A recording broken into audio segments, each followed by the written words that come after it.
The following program is a PodcastOne.com production. From Hollywood, California, by way of the Broken Skull Ranch, this is the Steve Austin Show. Give me a hell yeah. Hell yeah. Now, here's Steve Austin. All right, everybody, welcome to the Steve Austin Show. I am sitting here with a microphone in my hand, conducting the open to this podcast, and I think you're going to enjoy today's guest. Finally, after 4 years, well, I've been in podcast business 5 years. Chris has been in it 4 years. Finally, the one and only Chris Jericho stops by 317 Gimmick Street so he can be a guest on my podcast. Way back in the day when Chris started his podcast, I believe that's been about 4 years. I think he's got about 430 episodes out now. I was a guest on his first two shows when he started podcasting, and obviously, you know, he's come a long way since then. He's got an extremely popular podcast. I'm real happy for his success. Finally, he gets a chance to return the favor and be a guest on my show. I always like talking to Chris, one of the hardest working guys I know, one of the smartest guys in the wrestling business and pretty much entertainment business. He always stays on top of things. He's a hard-working guy. He stopped by the crib, and, man, we just had a good time catching up. You know, we talk on this podcast for about an hour and 20 minutes, give or take, and then we shut down the microphones, and you can hear me as a guest on his podcast talking about music. I think I even sang part of a few songs. And as you can see, that's why I didn't pursue a career in the music business, because I cannot sing. But I'll tell you what, when we shut down the microphones and just shot the breeze, that's what was really fun. And next time Chris rolls into town, I think we're just going to kick back and have a couple of cold ones and shoot the breeze. It's always good catching up with one of my brothers that spent so much time in the ring in the squared circle, doing what I chose to do. And my passion is their passion. It's just a mutual love, and just the brothers and the sisters from being inside that squared circle is a special bond. Chris Jericho is my guest today, and I'm not going to ramble on a bunch of horse shit today.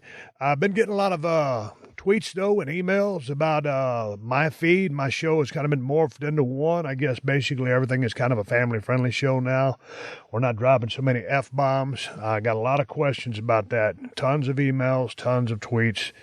It just seems to be that it's a little bit easier to sell ads and stuff like that when you're dealing with a family-friendly type format. And, yeah, there'll be a few odd cuss words there, here and there, and stuff like that, but the F-bombs are kind of gone. And that's just kind of what happened, and that's about as far as I can explain it. I'm really actually quite fine with that. I have a great conversation with Jim Florentine last Tuesday and Chris Jericho. I don't really have to cuss that much to have a good time. But that's the answer to the question. If any of you guys are asking, or if anybody's curious, it's all been morphed into one feed, and it is what it is. I still continue to open 2 cans of audio whoop ass with 4-letter words or not. But I just wanted to take a quick minute to explain that to you, and that's about all I've delved into it. I hadn't done all the research on it, but that's what's being told to me, and that's how it's happening, and I'm totally cool with it. This is the Steve Austin Show.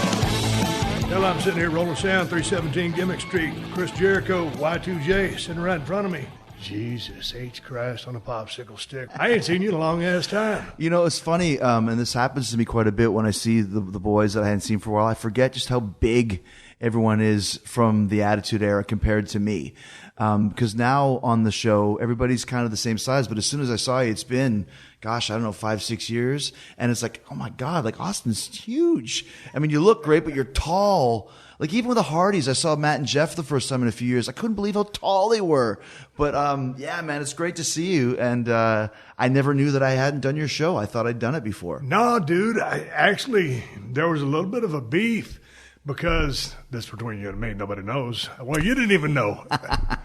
I'd called you or sent you some text messages because I knew you're going to be or you told me you're going to be in L.A., but you're filming one of your rock videos for Fozzy. I was like, hey, man, I'll come by the set if you don't mind, and we can knock out a podcast. And you blew me off, or you had other things to do. I can't remember that. Not intentionally. I would never blow you off. But I'm just saying, they didn't happen. I was like, God dang, I was kind of perturbed. Because I was like, I did his first 2 shows. You got to return the favor. You got me pretty much got me hooked up with the gig. I mean, you were the one who was the contact that took me there. So, like I said, I had thought for sure that I'd done it. And when you said I still owe you one, I'm like, oh, man, this is a debt that has to be repaid. I know it is. It's one of those things where I'm so bad about holding a grudge. It's like, God dang, Chris kayfabed me on the show. I got heat with this guy. But see, I don't even remember that I would have loved to have you come to the set. I'm not sure what happened. Maybe we were busy filming or something. Dude, but you know how the boys get. I mean, it's half time. It's interesting. I don't know how you are with this. And to everybody out there listening, we'll probably talk about wrestling in a minute. Mm-hmm. But it's always funny, there. Dude, when you get around the boys, sometimes you just want to catch up and just talk about shit. And Chris was over at the house for about 30 minutes. We was drinking coffee, talking about labs. I can't believe you got a silver lab and a black lab just like I got. I walked through your door, the gate that you have, and I saw the front door. I'm like, you got to be kidding me. I saw a silver lab and a black lab, and I saw your wife, and I was like, is that a silver? Oh, yeah. We just got them 2 months ago at the same time. So it blew me away. It's the exact same pairing, except for my black lab's a boy and yours is a girl. So we got that going for us. But, you know, it's like I'd asked you a couple times and you're busy or whatever, life happens. And vice versa. And, you know, so, but then it's also kind of like, you know, you do really well at spreading yourself around, and you're traveling a lot more than I am. Mm-hmm. So, and you've got your rock and roll connection, you've got your wrestling connections, you've got those out there connections. Me, I really like talking to the boys. You know, I just spend a lot of time talking to some of these cats. I don't think every A-lister in L.A. is going to come over here to 317 Gimmick Street and shoot the breeze with me. Nor do I really want to shoot the breeze with them. But sometimes it's like, you know, it's cool to ask somebody if you want to be on a show, but when you keep asking when they're a good guest or you enjoy talking to them, you almost like, I feel like I'm imposing my friendship on them, or it's like, you know, that hold up that crucifix because Dracula's there. Right. Well, it's one of those things. Are you like that, or he's like, hey, man, anybody want to do it? I was just talking this morning to some people, and I was telling them I've become that guy that because I'm so podcast centric, I could meet. Like, for example, I did a show for TBS called Drop the Mic. It's like a battle rap show. And the host is Method Man from Wu-Tang Clan. And he's hey, Jericho, what a guy. I'm a big fan. So automatically, well, you should do my podcast. In 3 seconds of meeting this guy. And I think a lot of people would be very honored by that. And other people like, you just said, like, calm down, dude. Like, I just met you. It's like meeting a girl for the first time going, let's go make out. Like, I like to kiss. So I think, and I just get excited at the concept of talking to these different people that when am I ever going to see Method Man again? Right. You know, and it turned out a week later we had a show in Long Island. I went to Staten Island. I did the show at his house. We had a blast. It was a great conversation. But I always thinking that way, and I'm sure it does turn some people off, and it has. But it's, you know, I think for the most part, people enjoy talking to someone that they either respect. There's mutual respect. Obviously, Steve Austin asks, you know, somebody from this generation to be on the show. They're going to bend over backwards to do it because it's Stone Cold Steve Austin. So I think it's an honor for some people to do it, and maybe a little bit of a hardship, but if they really like you, they'll do it. Yeah, it is a funny thing because every time WWE, or most of the times when WWE comes through town, you know, some of the guys or girls will give me a heads up they're coming through. Mm-hmm. And I knew Bailey was in town one time. She was working with her CrossFit coach. And I said, hey, man, you want to go over and do a show? And she did, because I really like her. I like Sasha. And they were coming back through town. I said, hey, you want to come by and do the show? And then so they did, and she had to go do a meet and greet. And so then I hung out with Sasha, and we did a show. And I got to talk with Bailey for about 30 minutes, kind of a three-people conversation. Yeah. But it was like, you know, she said, hey, man, it was good seeing you. And then she said, maybe like next time we can just hang out. And I was like, oh, yeah. I said, man, that'd be great. We'll just drink a beer or whatever and just shoot the breeze. Because, you know, things change when you hit the record button, Chris. Yeah. You can get some honest, come to Jesus interviews. But when you hit the off button, just like some of the stuff we talked about over my house. Some stuff you don't want everybody to know. You don't want everybody to know. But one of the things I liked about the podcast at first is it gave me a chance to, gave me an excuse, for example, to get together with my friends, this perfect example right now, to do a podcast. But at work too, like, you know, I remember the first time I had Triple H on. You know, I'd never talked to Triple H for an hour and a half before. Never had the chance. Usually he's doing one thing, I'm doing another thing. Maybe you're putting together a match. But to actually sit down and talk for an hour and a half, it was a lot of fun. And I like that about the people that I know in bands, behind this, backstage wrestling. But even, like, we all grew up, for example, fans of the Fonz. Henry Winkler. I got invited to do a Comic-Con, and I don't do them a lot, but I was like, I always said, who else is on the show? If there's somebody else on the show that I want to interview, and you can get me an interview with that guy, I'll come do the Comic-Con. And Henry Winkler was on. I said, I want Henry Winkler, and the guy was able to work it out. I got a chance to sit down with Henry Winkler for 45 minutes, like my childhood hero, and Paul Stanley too. Those two guys were like right up there for me, and Hulk Hogan. And to sit down with these guys and actually talk to them one-on-one, undivided attention. Nobody's coming into, we got to do this. That to me is the best part of podcasting. I would almost do it for free for those reasons. Yeah, and that's cool when you mention people like that. But when people from our business, it's like, if they're currently in the system and employed, you're kind of a free agent. Mm-hmm. But someone that's, still there, yeah. they're in the trenches. Yeah. Well, if you ask Big Show, because I talked to him on the podcast, on the Stone Cold podcast, he'll straight up tell you, I ain't being buck worth of shit. And get away with it. He don't care. Yeah. Right. And but you just can't do that. But you can't say that if you're, Bailey, for example. I mean, you got to watch what you say because they're watching you. You know what I mean? At all times, even if you don't think they are. Well, they're listening. They're watching. They'll find whatever. out. The boss will find out. And I often wonder, it's not even wonder, I'm sure it happens, where he probably gets a report every day. Here's the social media report. Here's the Twitter report. Here's the podcast report. This person said this, or that person said that. I don't know, but I would think, whenever we were in Madison Square Garden back in the day doing house shows, and Vince would always go to the Garden, and sometimes he wouldn't be there. Yeah. I'm sure he was always there. I'm sure there was times he was hiding up in the rafters like the Phantom of the Opera, watching the show to see how the guys worked when they didn't think he was there. That's an interesting concept. And I even said that to him once. I said the same thing, used the Phantom of the Opera, and of course he gave me the Vince laugh and kind of just didn't answer and walked away. What's the Vince laugh? Phantom of the Opera. And that's it. Yeah. There's no answer either way. I'm like, okay. And it's like that. I don't know for sure, but I'm sure they have people who are watchdogs.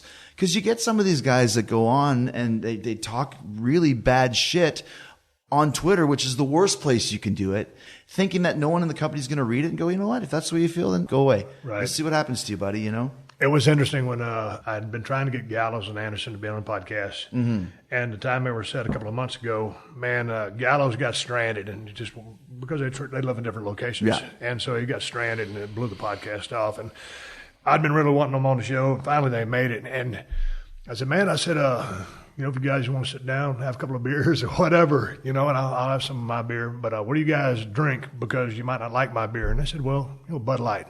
So I had a case of Bud Light. I had a case of Miller Lite, on backup as another flavor, some Broken Skull IPA. Rocky Romero was here with Gallows Anderson. And I'd never heard any of you guys' podcasts, but I heard they were like a riot. And I guess you guys, I don't know, was it them that invented the term? Well, it's been around forever. Talking shop. Yeah. So anyway, I was like, you start off with some ABC shit, but I knew it was just going to be a laugh fest. So, man, those guys were absolutely awesome. And so that was a case where on my Unleashed show, which is unfiltered, uncensored, anything goes, it's like, okay, it's cool for me to be as profane or whatever as I want to be, but I don't know that because you guys are in the PG system, what your language parameters are. Of course, one thing after another, dude, this whole table, I took a picture on my Twitter account. It was a case and a half of beer, Broken Skull IPA. Rocky Romero was drinking my beer with me, and those guys were just drinking, reading novels like it was water, and it was Katie bar the door. And that was an awesome session. I said to both those guys, because I just met them when they came to WWE, I think in 2015 or 16, whatever it was. I said, I thought for a long time that I was the biggest piece of shit I'd ever met in this business. And then I met you two guys. And now I know I'm not the biggest piece of shit in the business. But those two guys, we had so much fun because they go back to the days of when we were talking about how it was for us, when everybody was super crazy and a lot of it was dangerous because there's a lot of drugs. These guys are not drugs, it's drinking, but they have so much fun. And that to me, it was so much fun to be around them and be on the road with them. It reignited my love for being on tour as well, meeting a couple of kindred spirits like those guys. And they told me that same story. Yeah. And it was like like someone passing the torch or like totally right. Hey, goddamn it, it's cool to see someone that's as out there as I was. Completely. Or we would do Talking Shop, which is there was the worst podcast ever they would do in Japan. They told me about it the first time I had them on Backstage, San Diego Coliseum, and I said we should do a Talking Shop presented by Talk is Jericho. Like, what do you guys do? He's like, we just pick a night when we're going to be somewhere together and we'll just start drinking and see what happens. Okay. We go to Honolulu. It was going to be me, Gallows and Anderson. We got there early. We were going to go walk down the beach, check out some places. 7 hours later, we're still at the same damn beach bar. Johnny Ace is passed out because of us. We're still awake. Let's go do a podcast. Bring in AJ Styles, who's Uncle Alan to those guys, aka Malibu Al, because that's all he drinks is Malibu rum. And we had this freaking podcast that was the most ridiculous. Like, you're almost wondering, what the hell is going on? There's nothing going on. No one's listening to anybody else. Everyone's interrupting everybody else. The security's knocking on the door, so we bring the microphone out, talk to them. This podcast did like 1 million downloads. Yeah. People loved it. And then we did Talk and Shop Australia, Talk and Shop China, Talk and Shop Nuremberg, Germany. And that one was the worst. We were so drunk. You can't even listen to it. But Gallows plays this character called Reptile. That guy's an idiot. Yeah. I mean, that's a compliment. He's hilarious. You'll love this, though. So he plays this character called Reptile. Like, hey, my name is Reptile. I'm a luchador. I'm here to do some things. Because all they do is voices. Yeah. Sour Boy, Hell Yeah Man, Mountain Man, like Gordy Canuck. So he's doing this Reptile. So we always have a rotating fourth. And the rotating fourth at this point is Primo Colon, Carlos' son. So we call Carlos Colon in Puerto Rico. And Eddie's like, hey, Pops, I got this guy. His name is Reptile. He wants to get booked. And Carlos is like, who is he? Yeah, he's a pretty good kid. And he wants to talk. So Gallows gets on the phone with Carlos Colon, the legendary Carlos. Like, my name is Reptile. I like to do the Turcanana, the Topes. I like to do the coat-to-coat juice. And Carlos Colon's like, who is this guy? So Primo's like, he talks to him for a bit. If I go, so what do you think, Pops? Is he booked? And Carlos like, sure, whatever. So we actually got Reptile booked in Puerto Rico with Carlos Colon. But like you said, like these guys, they are a perfect example, like Dean Malenko, like Brad Armstrong, of these guys that are so funny backstage, but haven't found a way to transfer that on screen yet. This is Adam Carolla from The Adam Carolla Show. If you care about soccer, you care about moments. And the road to the 2026 World Cup starts here this week as test matches get on their way as we host some of the biggest names in the sport. BetOnline is where real soccer betting lives. Global markets, sharp odds, and player props built for fans who follow more than just the headlines. BetOnline gives you live betting and in-game odds that shift with every goal, every card, every turning point. As teams fight for their place on the world stage, BetOnline keeps you locked into the action. From early qualification drama to final spots being claimed, it doesn't stop on the pitch. BetOnline Casino and VIP rewards keeps the momentum going long after the final whistle. The road is long, and this is where the story starts. BetOnline, the game starts here.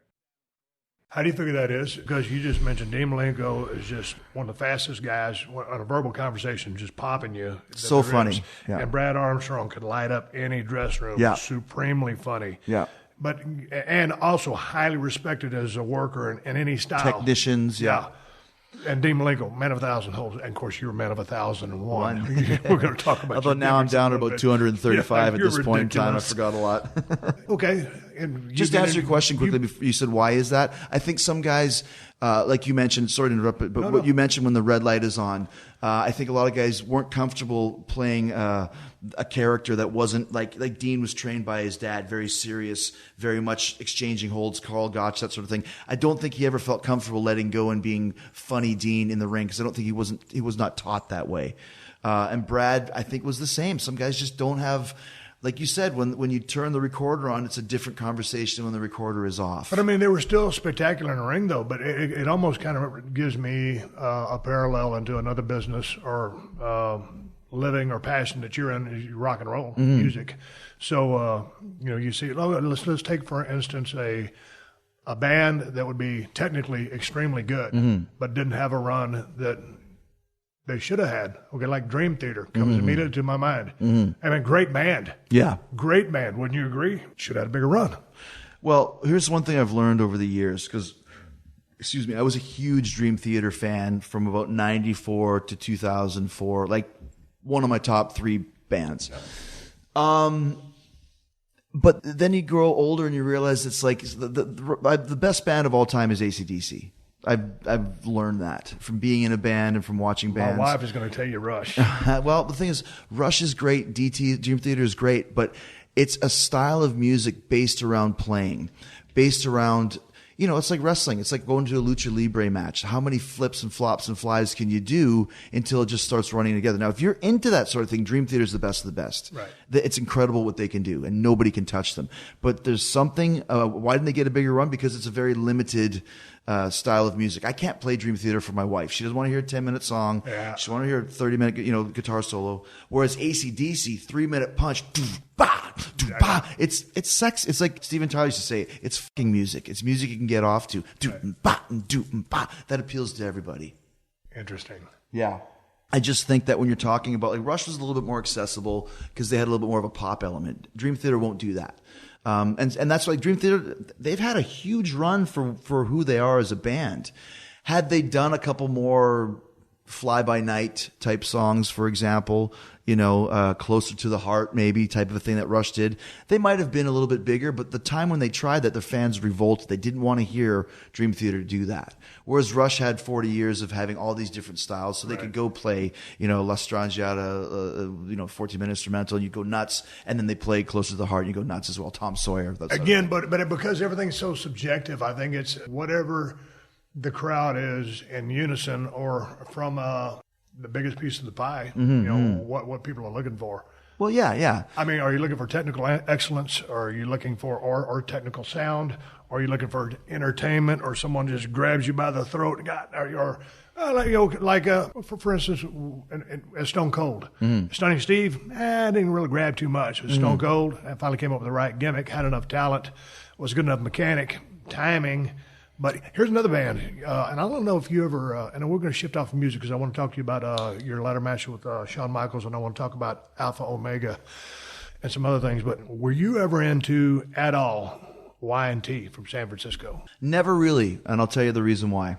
Because I know a lot of people like Eddie Trunk, our merch girl in Europe. Well, actually, she's now Zach's personal assistant. She will be at Y&T for life, and she's 30 years old. For me, when I got into real deep into music, Y&T was going through their glam phase of Summertime Lipstick Girls. and Leather, Summertime Girls, Contagious. So they just came across as like Bon Jovi light to me.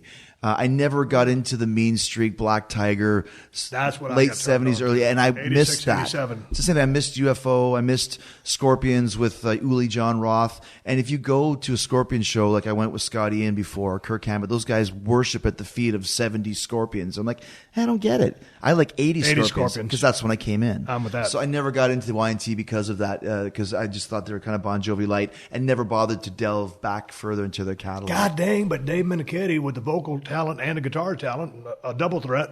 Well, yeah, and still well respected to this day. I mean, he's the last remaining original member in the band. They still tour and they still do good business, especially in Europe. But it's just one of those bands that missed for me. I never got it. What I think about that?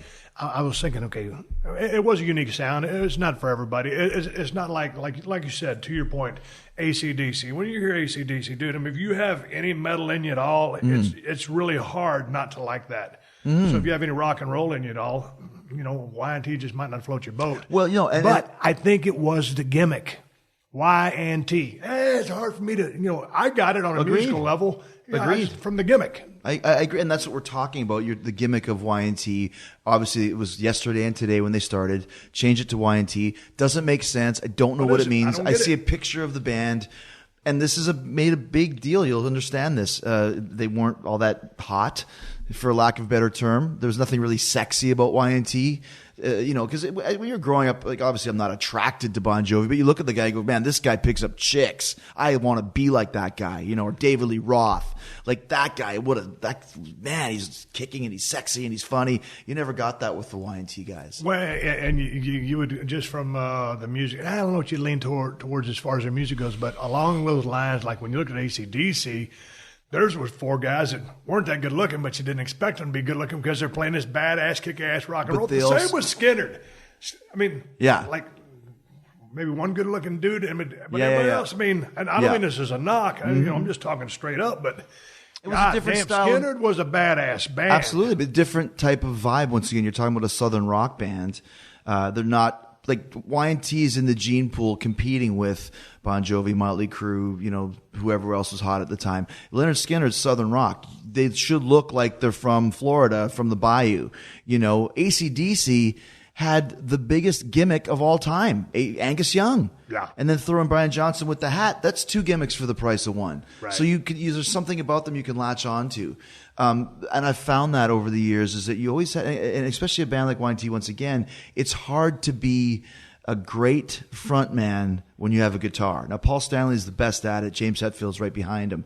But you got to be a huge personality to be a front man and play guitar at the same time. And that's another thing that hurts that band, too. Okay. And duly noted. What about a front man without an instrument? Best front man? Yep. Oh, my gosh. You have to go with David Lee Roth, Freddie Mercury. Okay. I'll throw Bruce Dickinson in there from Iron Maiden. Yep. Those are kind of the 3 that you had to put relate Freddie to me. Mercury in there because I was going to say Absolutely. he's got to be either 1 or 2. Absolutely. David Lee Roth, his rap wasn't that great, but he fit the part. He had fit that the vibe. bill. And all the stuff that he got from, because he got his routine from, who's the guy? There was a southern rock. Oh, it's Jim Dandy. Jim Dandy. Yeah. But he kind of stole his gimmick, right? Yeah, he kind of the same vibe. But Roth was almost like a stoner. He was like Spicoli in Fast Times in that his rap wasn't great, but just the way he delivered it, Well, one of the things about that guy was that when he was doing interviews, he was so out there and so, Jesus Christ. I mean, he's articulate in his own way, but highly intelligent. He can ramble and he can get out there. He's full of himself, but God dang, is he interesting? Yes. And that's I know you didn't like the episode, but I loved your episode with Roth because he was just being Roth. And I know that you were trying to ask him certain questions, but I enjoyed it because I got Steve Austin talking to David Lee Roth, 2 very iconic characters in their different worlds colliding. I thought it was great. But you know what? As you know from doing all your podcasts, as long as you've been doing it, over 400 episodes, it's so much better when you're talking to someone in person. Yeah. So was that over the phone with him? Yeah. Oh, well, Dude, and this was way back in the day when this was in a glass studio where you could see everybody. Like if this room was glass, you could see everybody else working in the different cubicles. Right. There's no atmosphere. There's no vibe. I think he's in New York City at the time. I'm in L.A. It's hard. I got all these notes. I mean, I didn't even know my producer. I was green. It was one of those type of things. It's hard to do a podcast over the phone. As a front man, I got to throw, I'm not, as an all-time great, no, but someone that I have to put in there is Ian Astbury. Oh, yeah. Wow. Interesting. The Cult. Yeah. I mean, did you ever get into them? I loved the Cult. As a matter of fact, one of my favorite albums of all time is Cult Electric. Came out in 1987. And it was at the right time of year. It was I think it came out in May. And that whole summer we just spent it at the beach. That was kind of the soundtrack to the summer. I never saw the Cult as being a great live band, though. The times I saw them, Asper, it was cool, but he wanted to be more Jim Morrison. He wanted to be mysterious, Great singer, great list of tunes.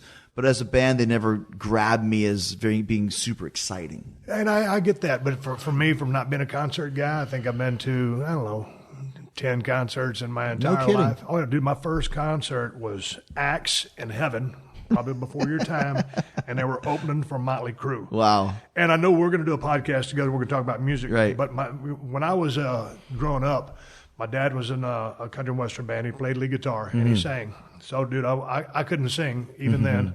So I was going to be a lead guitarist, but I didn't apply myself. And he's my stepdad technically, so I didn't get his musical genetics. Right. Tried the bass, no. They weren't buying me a drum kit, so that didn't happen. But anyway, I was really into the rock and roll stuff and old country. My brother Kevin, who's 10 months younger than me, this is when Motley Crue first came out with Shout at the Devil. And he goes, "Hey, man, check this out." And I was like, I went into the Crue because I never heard of them, but this is before I went to the concert, obviously.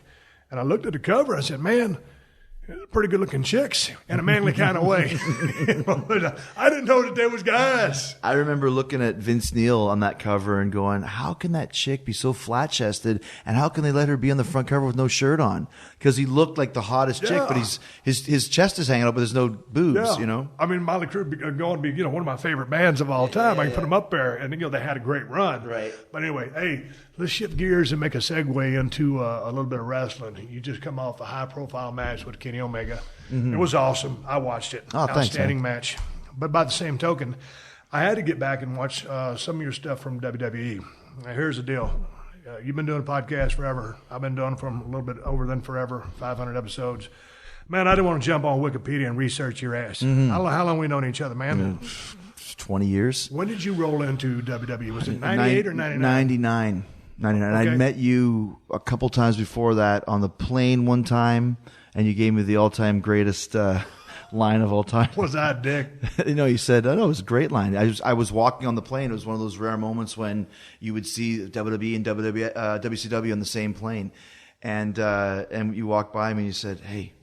And I just knew Steve Austin. He's like, hey. He goes, there's a gay guy in the plane. I said, really? He goes, yeah. Give me a kiss and I'll tell you who it is. He goes, you said, who is it? I said, kiss me, I'll tell you. That's right. Yeah, that's right. Yeah. You can't blow the punchline with that. No pun intended. That was your line. I just remember Steve Austin just told me a joke. And then I saw you again at Brian Pillman's memorial show in Norwood, Ohio. Yeah. I was working with Benoit, and you were there to give your support as well. So that was about 98. So that's technically when I met you. It was that time frame. Man, I remember seeing you coming up when you first showed up in WCW.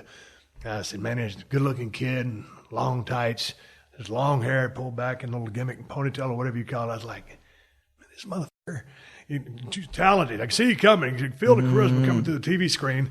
I was like, this kid's pretty good. And then you came to New York, and I guess when you made your debut, when you interrupted The Rock's promo, was I even in the building, or had I taken my ball and went home at that point? No, you were there. Okay. You were there. Dude, that was an awesome debut.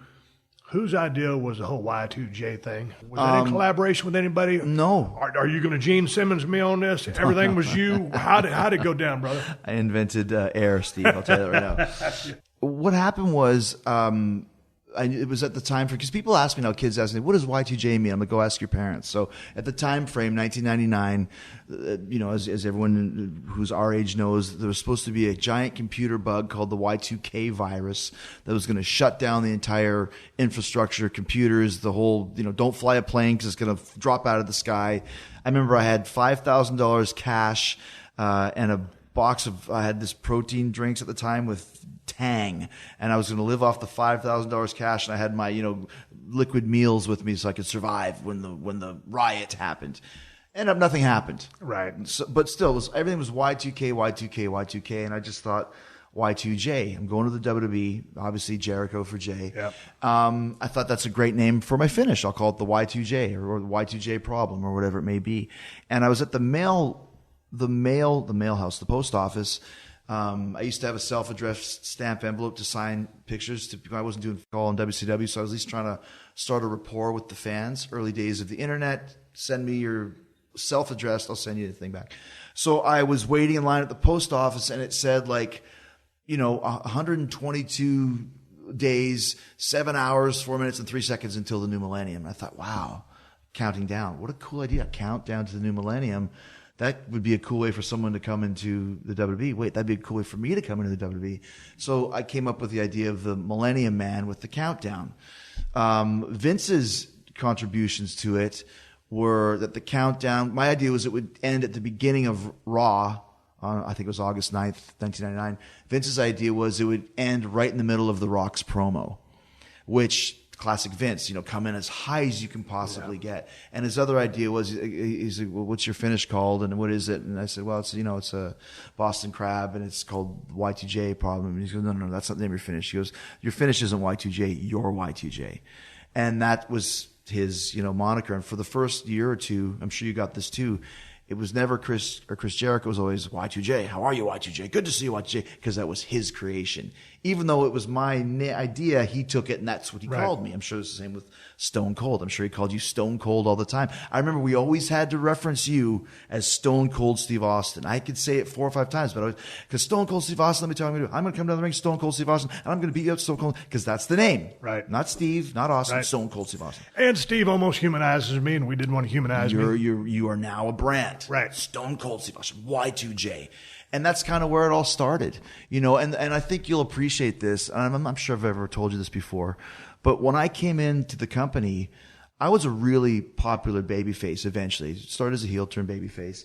If you look at all the beach towels and 7-Eleven cups at the time, there's always 3 guys on it. You, me, and Rock.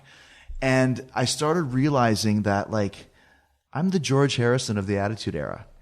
I'm super popular. I'm super over, but I'm in a band with the 2 most popular over characters possibly ever. It doesn't matter what George does. He's never going to top Lennon and McCartney, right? Yeah. No matter what I do as a babyface, I'll never top Rock and Austin. So what can I do? I'll turn heel. And that's where that whole started, pitching to turn heel on you and on Rock, to start working with you guys, because I knew I could never get past you guys or higher than you guys. You guys need someone to work with that can hold the microphone and go toe-to-toe with you. Because it wasn't easy to go toe-to-toe with you. It wasn't easy to go toe-to-toe with Rock. You guys were so good and had the crowd in the palm of your hand.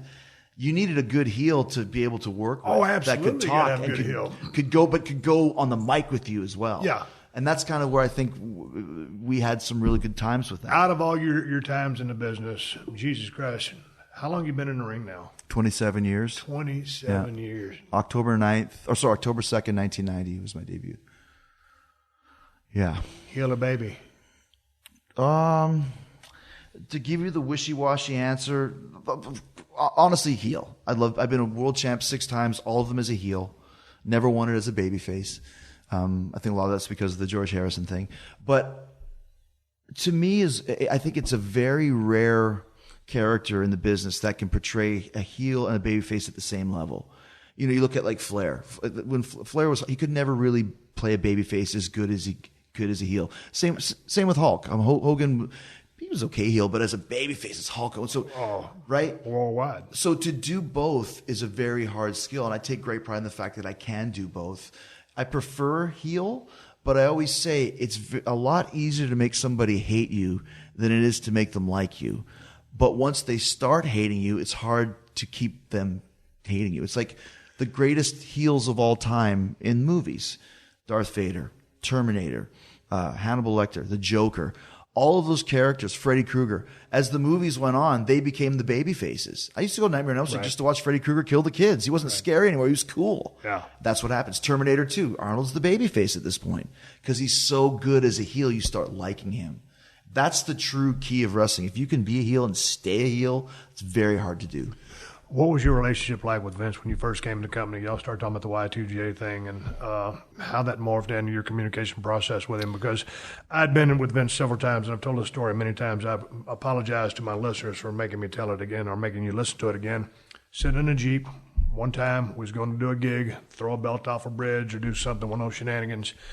At the time, Vince drove a Jeep Grand Cherokee. I'm riding shotgun. He's driving. We're at a gate. It's locked with a chain. No one's there to unlock the chain so we can go do the gig. And so we're just sitting there with our thumbs up our ass. It's weird. You know, because we don't know each other, man. You know, I just turned from the ringmaster to Stone Cold. Right. Now I'm starting to get a little momentum. And he's personally, and we're in his car to do this gig, just out of the blue.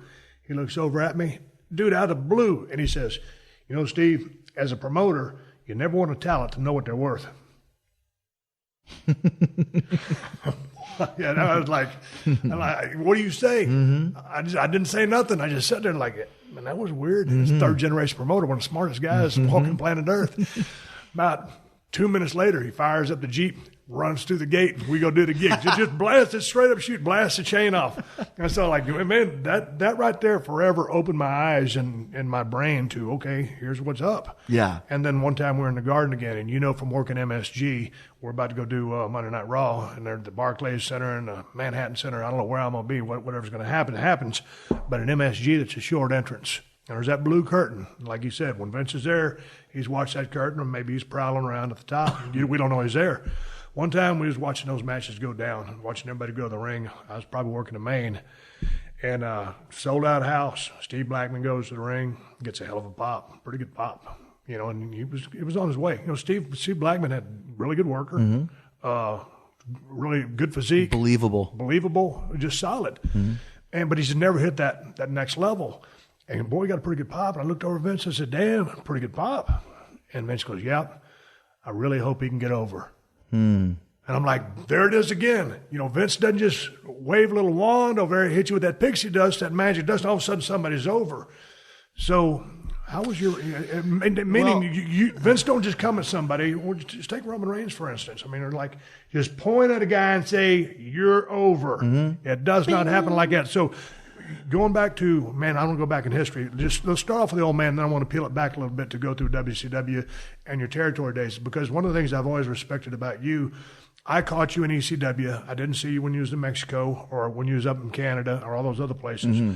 You got over in ECW. You got over in WCW. You got over in WWF. Mm-hmm. You got over everywhere you went.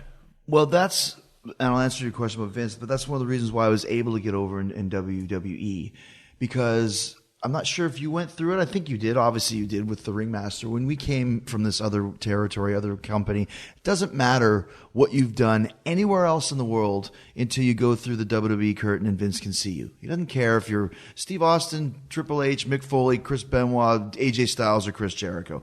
I would say he probably doesn't watch any wrestling whatsoever. He might hear some names. I don't think he cares.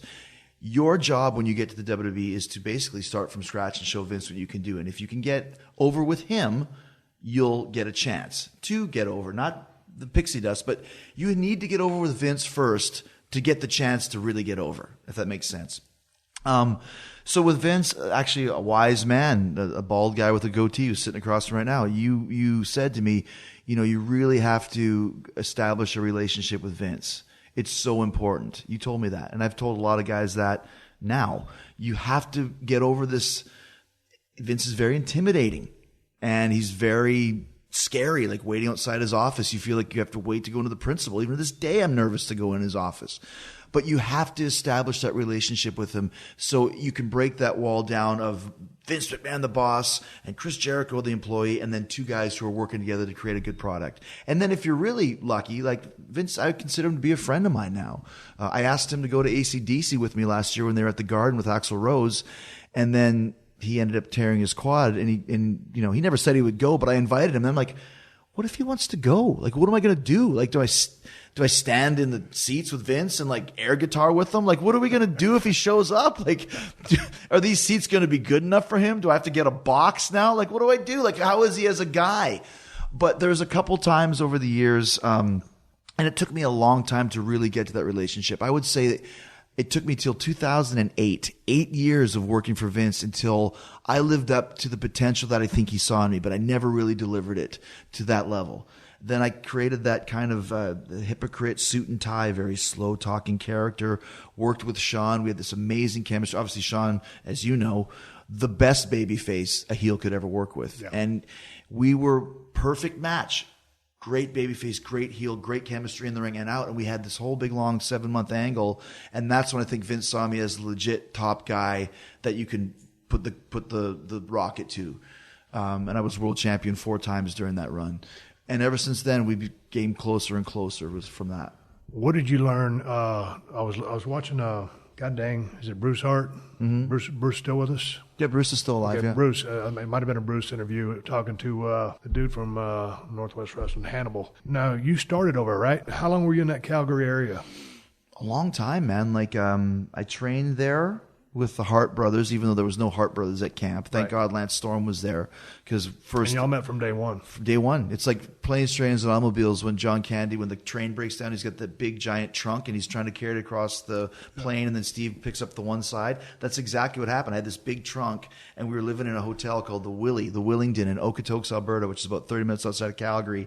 And I had to climb the stairs to get to my room, and I had this big trunk with all my worldly possessions, and Lance, hey, are you here for wrestling school? Yeah, my name's Lance. My name's Chris. You need a hand? Sure. Picked up the one side of my trunk, and that's how I got it upstairs. So day one, first day I showed up was him. With him. So how long were you there? I lived in Calgary till about 94.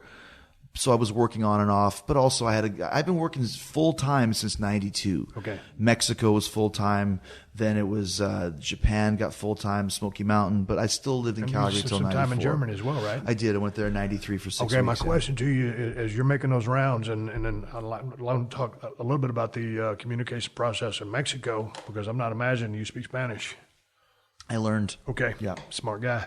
Yeah. What about your early years taught you how to get over? Where did you? I mean, because dude, you're 27 years in now. Yeah. When I talk about getting over, I always like to talk about it with people who got over, because I still think it's a lost art. Yeah, and I always like to hear how anybody else vocalizes or intellectualizes it. To finish up the point that we were making before is that I got over in WWE. It was very hard when I first came in because there was a lot of there was a target on my back because there was still the wrestling war was real. WCW and WWE. Dude, that was a fierce dressing room. It was. And when you came in, I mean, I don't know how you felt, but I mean, I saw you. I saw talent. I said, man, this dude's got, he can talk and he can work. I said, I'm on my game. Yeah. But I also came in as a WCW guy, by myself. I didn't come in with Dean and Eddie and Chris and those guys. I didn't come in. Big Show came in by himself as well, but he's a giant. It's hard to, different. I'm, 5'11", 220 pounds and long blonde hair. There's other guys in the company that have long blonde hair that probably didn't like that aspect of it. And also too, I came in with not a bad attitude, but I came in with some attitude. I wasn't afraid to. Was it an attitude or a chip on your shoulder? It turned into a big chip. At the time, I just came in as a heel. So I had no problem. I didn't know that you weren't supposed to talk shit about The Undertaker in a promo or talk bad about Steve Austin in a promo. That's what heels do to babyfaces, right?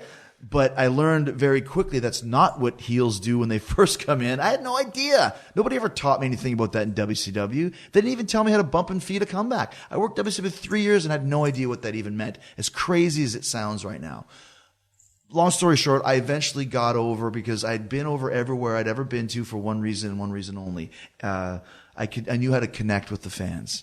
If you can connect with an audience, whether you make them love you or hate you, you'll always have a job and you'll sell tickets and you'll become valuable. If you can connect with the audience, they'll be excited to see what you do. And the other thing I did in WWE was I knew, okay, I can't win with Hunter and DX and, Rocky was always cool and you were in and out and you were onto your own, but you were always cool to me. But what I did was I worked really hard always, but I knew if I could get over with the bullpen, with the mid-level guys, that would bleed up to the top. Bob Holly, those type of guys, JBL, Bradshaw at the time, working with those type of Rikishi, having great matches night after night with those guys, which is where I was programmed. The word gets around, this guy is not an asshole. You guys are talking shit about him, but he's really good and he's a good guy. That kind of helped to alleviate some of the tension that was there. So that's basically how I got over. I believed in myself. And I connected with the audience. And how do you establish or communicate to an individual, one of the boys or gals listening? How do you connect with the people? I don't know. It's almost like saying how do you sing like Paul Stanley, or how do you get over like Steve Austin? How do you throw a football like I don't even know anything about Brett Favre or whoever's a good quarterback. I don't really know. I think it's something that you have inside of you. It's that charisma, fearlessness. You can't be afraid to, something you can relate to. You can't be afraid to be Stone Cold Steve Austin and put on a little cowboy hat and sing Kumbaya on a frickin' ukulele, out of tune and horrible. Like that was you committing to the character. I committed to the character every time.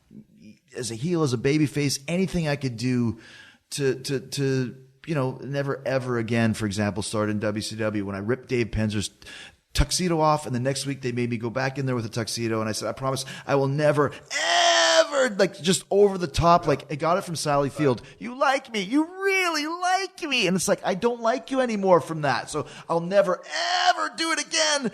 And then you see people with signs. Right. And Jimmy Hart taught me. He said, Jimmy was great, man. I love Jimmy Hart. But he told me, he said, you can't make people write signs. I mean, you can plant them, but these weren't planted.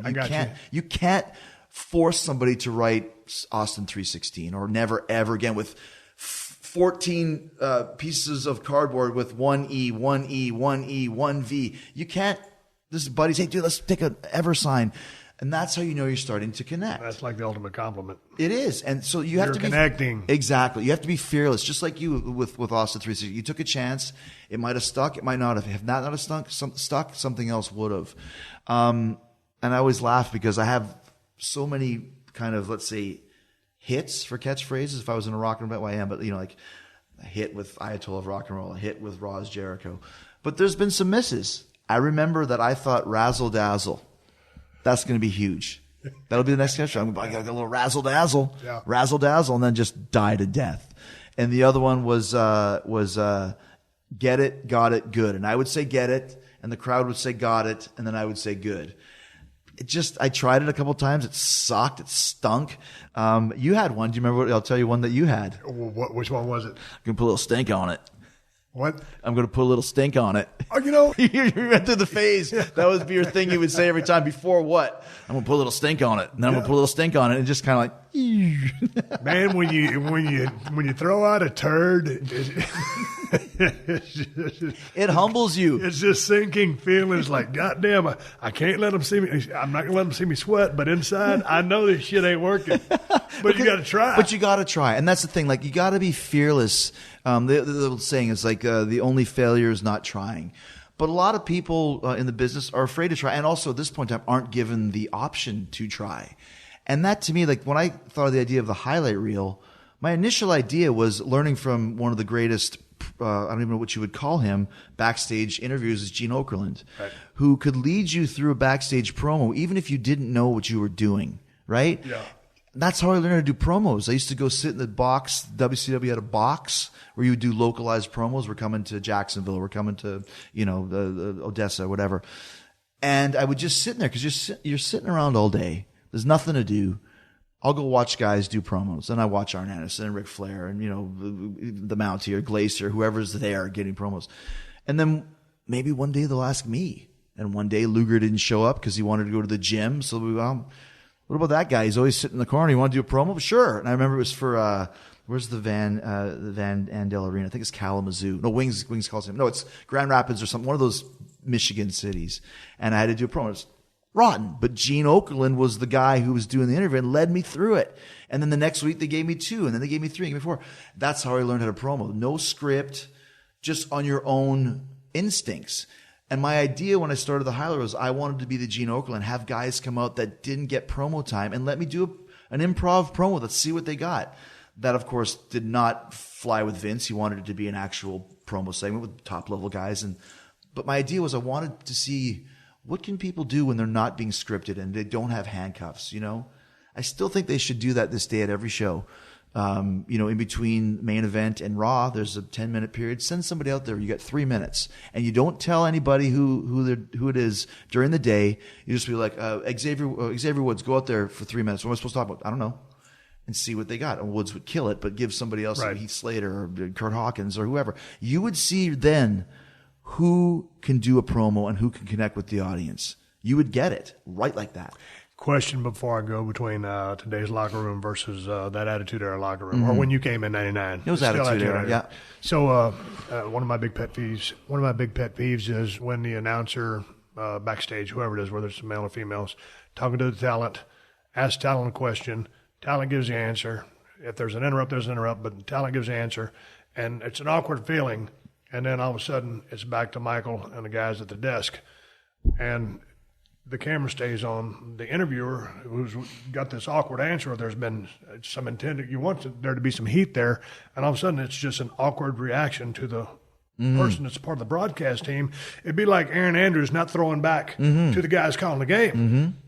What are your thoughts on that? Because I think I think whether it's a male or female, they should throw back to the announce team, because I don't think the heat, the point, or anything goes anywhere, because I'm so focused on that weird look that the interview has on their face. And you can't look at the camera, so you're kind of just staring off into the distance. Yeah, I mean, I don't get it. Well, I mean, and I don't have to tell you this, and it's, Pat Patterson said it best. It's like, it's Vince's ice cream shop, and sometimes he likes chocolate, and sometimes he likes vanilla, and sometimes he likes neither one. It's his ice cream store.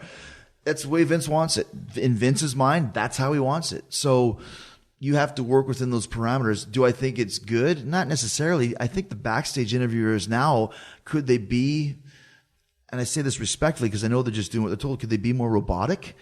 I loved that. I know it's 80s wrestling, as Vince would say, but the Gene Okerlund and Lee Marshall as well, who's passed away since, they were great. They were great at it because they would have some energy, and like Gene would be, oh, what are you talking about? You can't talk to me like that, Bobby Heenan. Oh my God. And they would throw back. Right.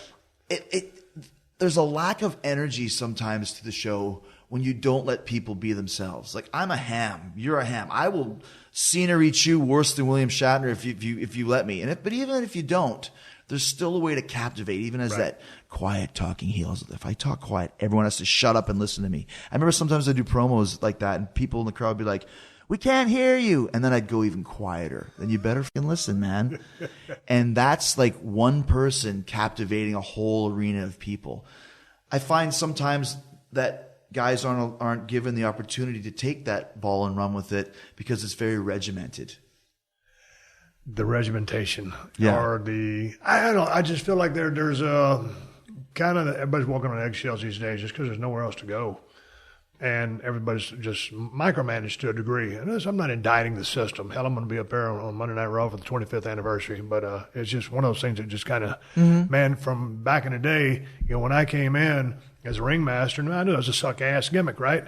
But hell, I had a wife, 2 kids, log cabin on 10 acres. Shit, I got to pay my bills. They're going to take all my shit from me. Right. So I go up there. I'd already went to visit Vince twice. I knew they didn't have anything planned for me. They just didn't bring me as a mechanic. So shit, I never came. Then finally, after I busted my arm, went to ECW, got under the learning tree of Paul Heyman. I said, okay, it's time to go. Vince said, oh, goddamn, pal, we'll bring you in, $1 million champion, Ted DiBiase as your manager. And I love Ted DiBiase, right? Of course.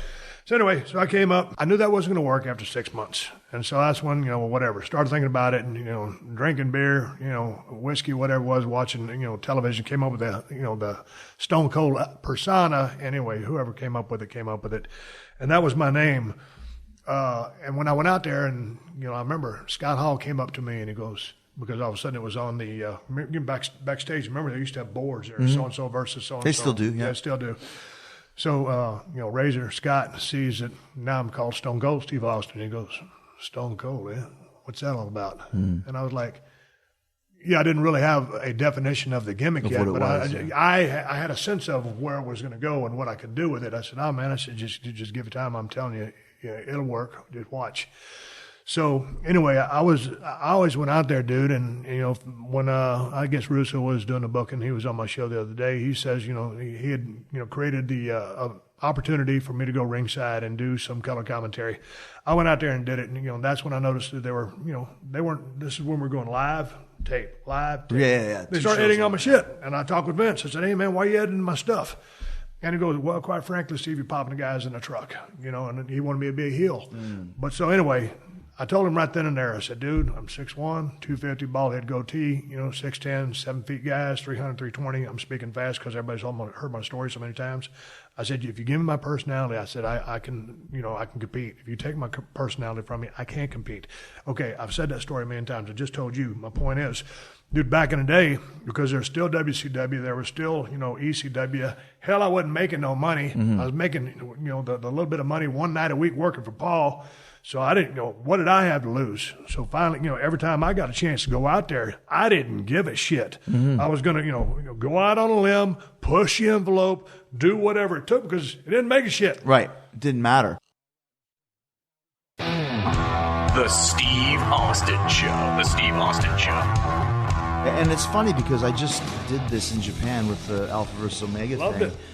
Where, thank you, but the angle beforehand in Fukuoka a couple weeks before, then the press conference, then after the show I did another press conference. Yep.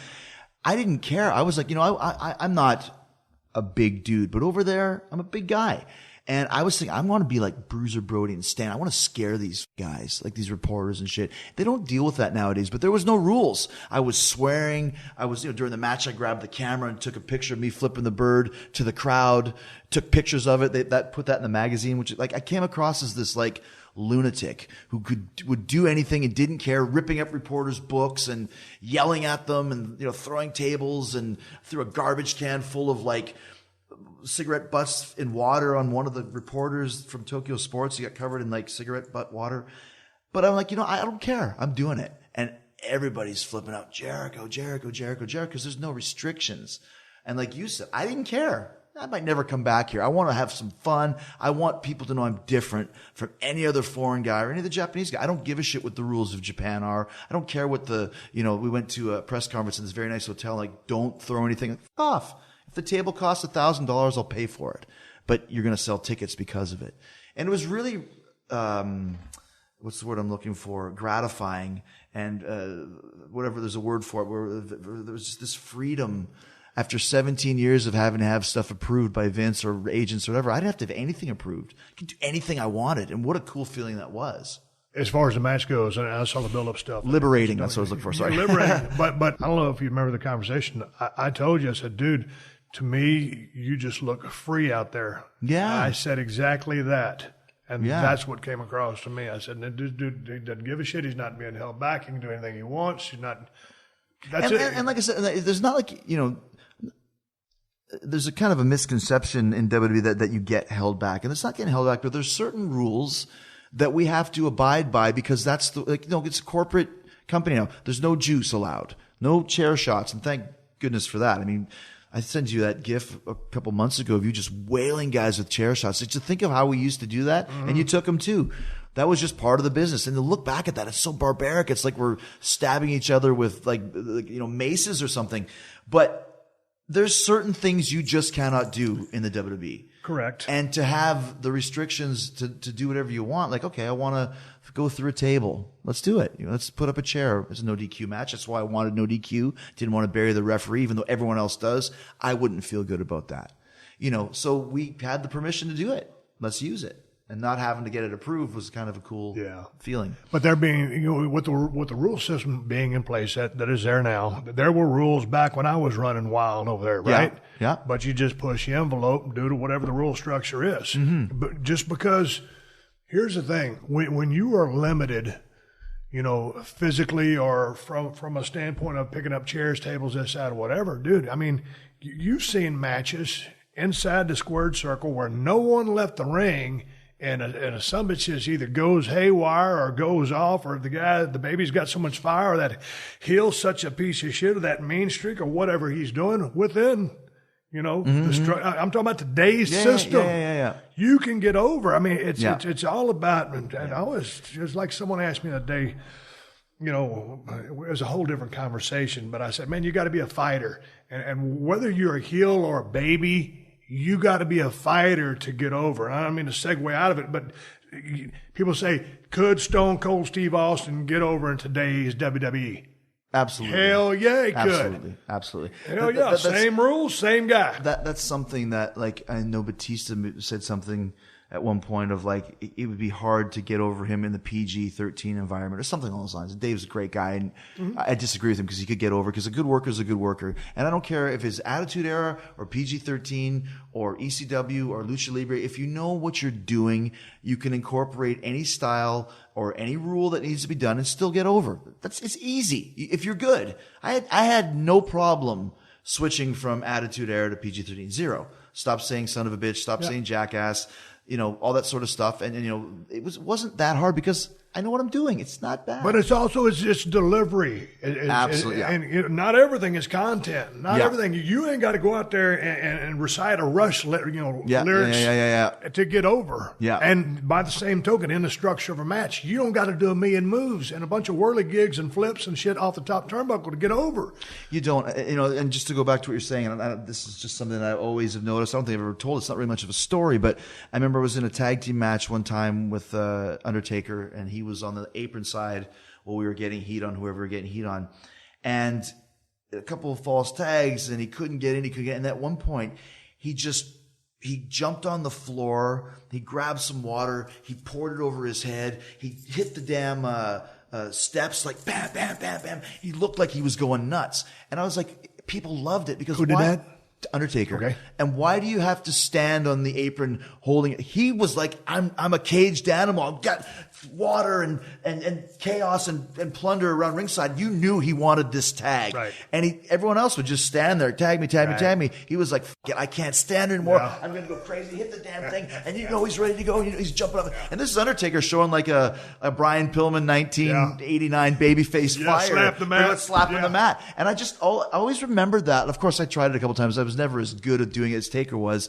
But just little things like that shows that is a true professional. He knows what he's doing. And there's no gimmick, dead man, anything of that stuff. It's just a guy who knows he's connecting with the audience. He's letting people know, I want this tag, and I'm going to get this tag, and you guys know I'm going to get it. And everyone's like, yeah, you're going to get it. And when he got the tag, it blew the roof off, as you can expect. But it was just a little extra little bit.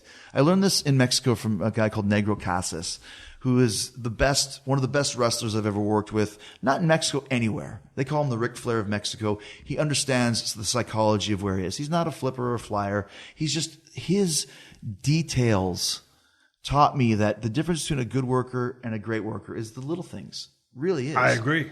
And if you know how to do those little things, you will transcend from good to great. But it's amazing how many guys don't know the little things. Well, that's why I was like, and I was on YouTube the other day, and I was just looking at old random videos, and it was you, and this was so many years ago because Dallas Page was still living in Playa Vista, and that's where I used to live with him when I first came out to Los Angeles, and you guys had went through a yoga workout, and y'all were talking about Eddie Guerrero. Yeah. And, it was me and Eddie. Yeah. You had that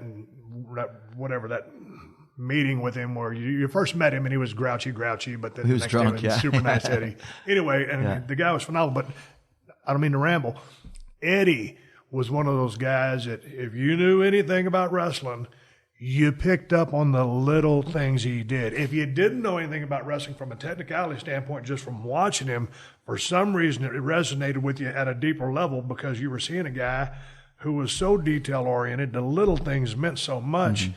It's just something is even that little thing. If the babyface, let's say babyface is laying on his back face up, and it's just that little peel out on the damn face, on the forehead. Put his heel and crush out a cigarette butt on your How forehead. many people do that? There's a couple that do it, but ain't nobody does it like Eddie.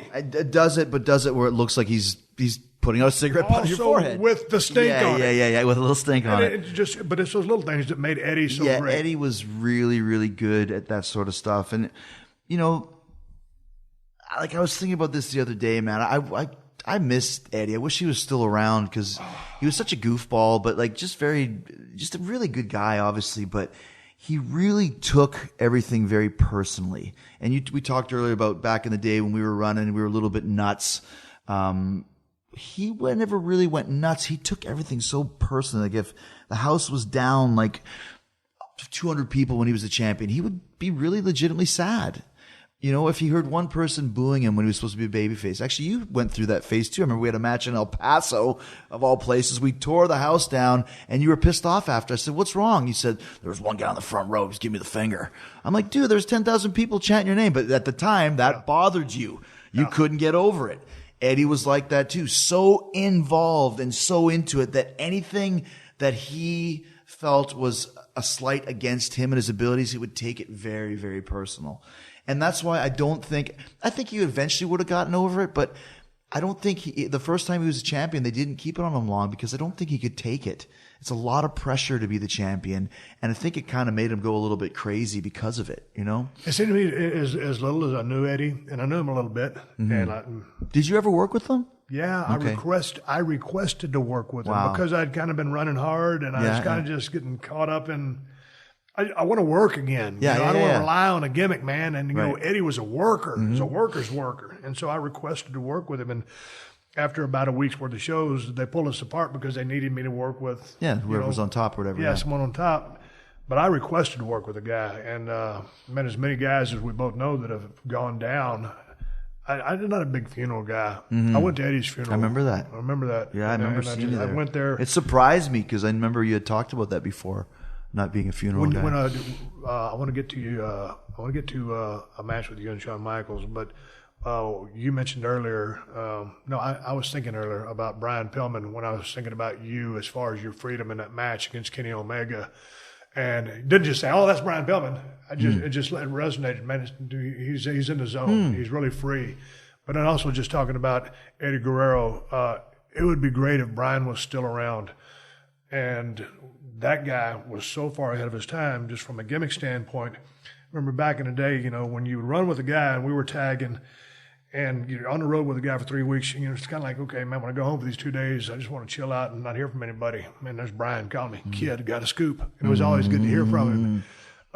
So he's a guy that I wish was still around. I guess the thing I'm getting to, a lot of guys get lost on the road into a bunch of shit. I hung out with the drinking crowd. I kind of was the drinking crowd. If it wasn't nobody else, that's just kind of what I did. How did you get away or stay away from just the gamut of pills that a lot of guys fall into? Because some of the guys that I've talked to, survivors like Dale Wilkes, the Patriot, guys that are telling me, man, I'm taking 40 to 60, Oxycontins Gimmicks, or yeah. Percocets or whatever. I'm like, I don't understand that. I don't know how you do it. I mean, because back in the day, dude, a couple of pots of coffee, 2 Vikes, I'm done. That's it. And I didn't take any pain pills if I was hurt. I mean, when I broke those bones in my back, I had a doctor, shooting me up with Toradol before I went out there every night. My point is, I just didn't go down that road. I didn't get lost in it. How did you stay away from it, or did you not? I don't really know the answer to that. I just know, like, when I grew up, the 80s, I started wrestling in 90. This might sound really dumb, but whatever. At the time, it was really still say no to drugs. That was what was hammered into our heads when I was in high school, a teenager. Yep. Say no to drugs, don't do drugs, don't do drugs, don't do drugs. And some guys that I knew smoked a little weed and stuff, but I just never was interested. Don't do drugs. I don't want to do drugs. Why would I want to do drugs? And I just never started with that. I never did any of the pills, even back in Calgary and Mexico. Guys that I would hang with would be doing all the pills. I just didn't. I don't know why. I still to this day, I've never done cocaine in my life. Never. I just never had the desire to, for whatever reason.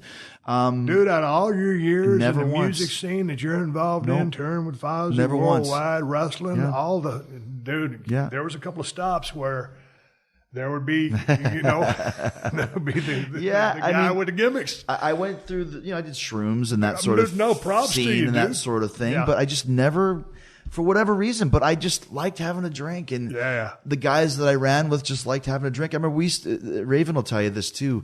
We used to have this gang that we called us the Drunken Four Horsemen. And it was me, Raven, Kurt Hennig, and Mongo McMichael. Now, I don't know if Mongo and Kurt knew that was the name, but it was always the four of us hanging out. We were called the Drunken Four Horsemen. That's what me and Raven called each other. And there was never drugs with those guys. It was just drinking. Here's how you gargle Jack Hennig. Here's how you gargle Jack Daniels, kid, and fool people. You let it dribble out the side of your mouth and let some other sad sack gargle Jack Daniels, which will kill you. Anybody that's listening, it will kill you. Like, it will get you super drunk. And McMichael, I remember he broke his arm one time and he drank a bottle of Jack and started hitting his broken arm. Listen to this. Hitting his arm on the damn table. Like, what are you doing? Oh, it doesn't hurt. Those were the guys that I had fun with. So it was never a pill atmosphere. And for whatever reason, and then when I got to the point where I didn't have to worry about peer pressure or anything, I just made the decision. I'm not going to bother. I'm not even in ECW. Nobody ever approached me to do it. I don't know. It just never kind of came my way. I remember, just to finish off, when I did break my arm in Smoky Mountain Wrestling, and I broke it earlier in the day trying a shooting star press because somebody, Ultimo Dragon, convinced me I could do one. And of course, I had no idea what I was doing. Tried one earlier in the day, broke my arm, went to the hospital, came back. We had a big show. It was the semi-main event of this sold-out thing that Cornette had. It was me and Lance against the Heavenly Bodies, Jimmy Del Rey and Dr. Tom. I worked the match with a broken arm. Dr. Tom, they were taking one-arm body slams from me. Those guys were so good to do that for me. But I remember they gave me some pills, whatever the pain pills were for having a broken arm, and I didn't take them. I remember Brian Lee was really concerned. Are you okay, man? Are you all right?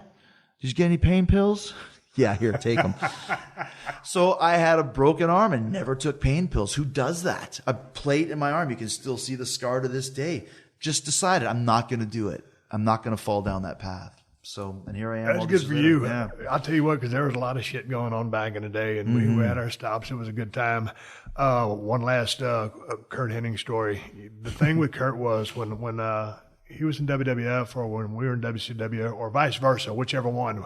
For some reason, Kurt was a legend. Yeah. A living legend. Among the boys, he was just beloved because he's always in a good mood. Yeah. He's always up to hijinks. Smiling, he was a world-class worker, highly charismatic, a ton of fun. If he was having a bad day, I don't think anybody would ever know. Yeah.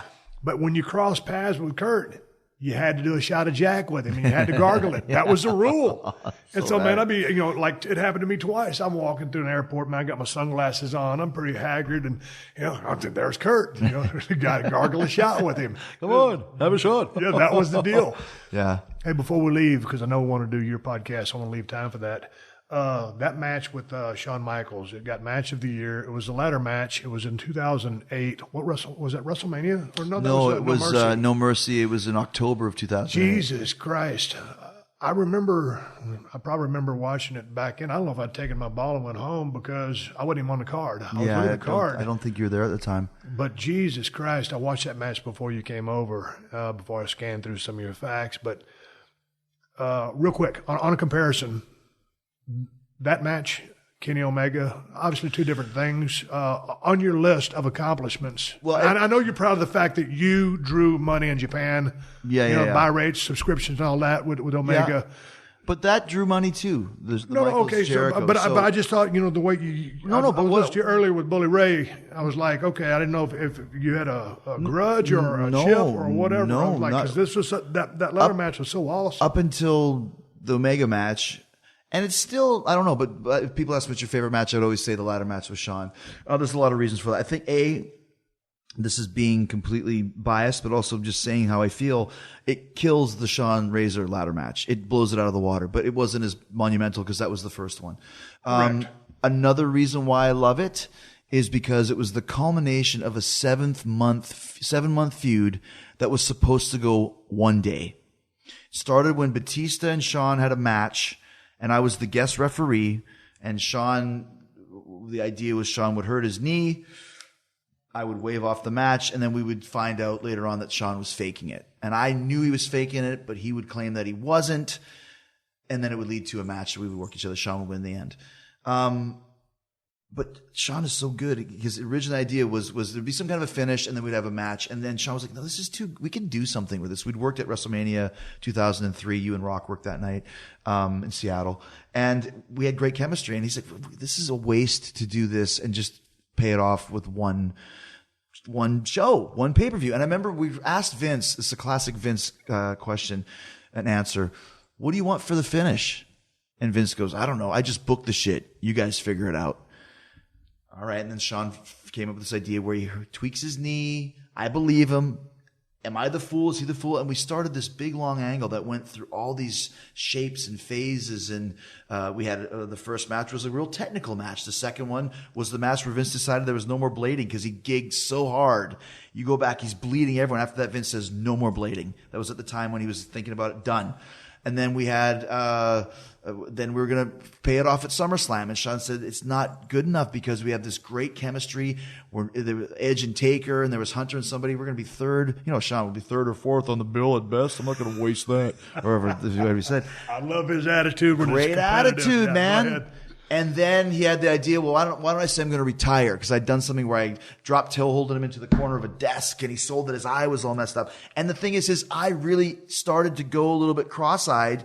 People think it's because of that. You see Shawn now, he's got a little bit of a wonky eye. Yeah. People think it's from that angle. It's not. So he had the idea of bringing in his wife.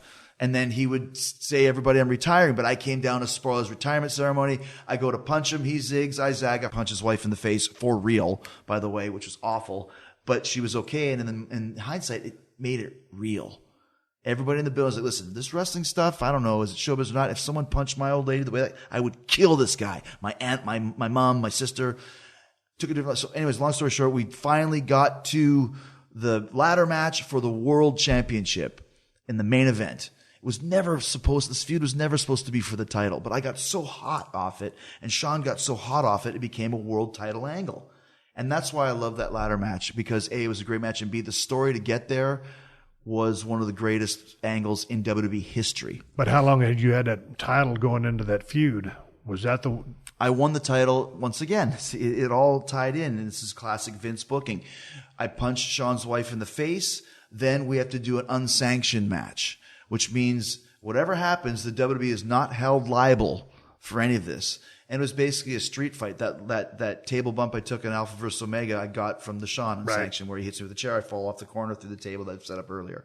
And he beat the shit out of me. He killed me. And the finish was, he just beat me. He beat me up. He beat me to submission. They rang the bell. He came back, beat me up some more, whipped me with the belt, hit me with this cowboy boot. I was beat the fuck up. Right. Then, guess what happens? The last match on the show is a scramble match, a 5-way match. CM Punk gets beaten up. Who's the fifth guy? Me. I come in, get the shit kicked out of me by everybody, and it's one of these things where you could win the title, and whoever has it at the end, hot potato wins. And Batista is the champion, and he powerbombs Kane, and I roll Batista up 1, 2, 3. Bell hits 0. I'm the champion. So I walk out of there as a champ. Okay. Even though Shawn had beat the shit out of me. So Right. that led us to the ladder match. See, but going into that, and I didn't know the whole build-up, but it was just an awesome match. And the thing I liked about the match was it was so smart. Because you've seen, and first of all, the first ladder match between Razor and Shawn, or whoever else had one in a small territory. I don't know. Okay, we're talking about WWF. So we had the Razor Shawn match. And then the way you guys started this thing out, you started putting the work in, solid work, but it was just laid out in such an intelligent fashion. You were using the ladder as a weapon. You're using it as a means to an end to try to get to the belt, but you didn't do everything from the top of the ladder. And so I like the fact that it was so ground-based and using the scissor action, using pivot points, the spot, in the corner, coming out of the figure four, which he reversed on you, and then you kicked the ladder into his face. Yeah. I mean, his sell job on that. Oh, that one bump where you're climbing to the top and, you pinned him. You pinned him. You're climbing to the top. And Jesus Christ, he's got to watch you ascend to the top of the ladder now and get this damn belt. You become the champion and he's helpless.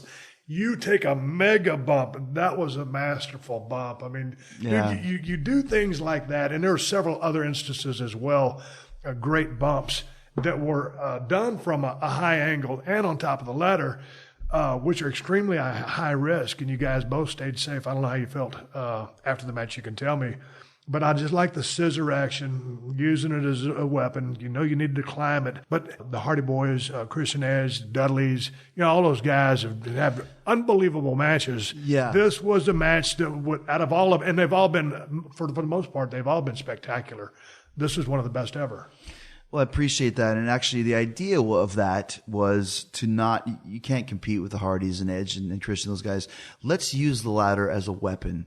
It's something that actually, there's another great ladder match I had against Benoit, Royal Rumble in New Orleans, 2001. That's the first time I ever did the Walls of Jericho on the ladder. It's a famous moment. But our idea was, it's a ladder. Let's use it as a weapon. Let's not even climb this thing. Took the same concept with Shawn. After all we've done, we need to just beat each other up with this ladder. And instead of thinking of ways to take bumps off it, let's look at ways to take bumps using it.